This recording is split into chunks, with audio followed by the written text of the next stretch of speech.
অনেকেই জিজ্ঞাসা করছেন যে বন্দে ভারত স্লিপার এক্সপ্রেসের টিকিট কবে থেকে দেওয়া চালু হচ্ছে। তো চলুন আপনাদেরকে দেখিয়ে দিই কত টিকিট আছে এবং কবে থেকে দেওয়া স্টার্ট হলো। তো আমি এখন ওপেন করে নিচ্ছি রেল ওয়ান অ্যাপ।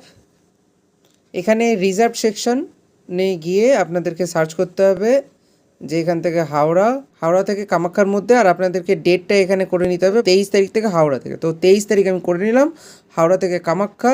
সার্চ এখানে দেখুন বন্দে ভারত এসএল মানে স্লিপার।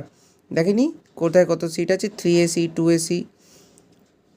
দেখুন 3 ACতে ওয়েটিং লিস্ট চলে এসছে 38, 2 ACতে এই মুহূর্তে ওয়েটিং লিস্ট 18, আর 1 ACতে রিগ্রেট। টিকিট দেওয়া শুরু হয়ে গিয়েছে হাওড়া থেকে। যখন আপনারা জার্নি করবেন 23 তারিখ থেকে টিকিট চালু হচ্ছে। 23 তারিখে ফার্স্ট ট্রেন যাবে হাওড়া থেকে কামাখ্যাগামী, এবং কামাখ্যা থেকে 22 তারিখে চালু হচ্ছে কামাখ্যা থেকে হাওড়াগামী ট্রেনটি। এবং 3 AC 2 AC ফার্স্ট এসিতে কোনো জায়গাতেই কিন্তু ওয়েটিং টিকিটে ট্রেনে ওঠা যাবে না, বা RAC টিকিটেও ট্রেনে ওঠা যাবে না। এখন ওয়েটিং লিস্ট চলছে, ওয়েটিং লিস্ট থাকবে, কিন্তু ফাইনাল চার্ট পর্যন্ত যদি আপনার ওয়েটিং লিস্ট কনফার্ম হয়ে যায় ভালো, নইলে আপনি ফুল রিফান্ড পেয়ে যাবেন।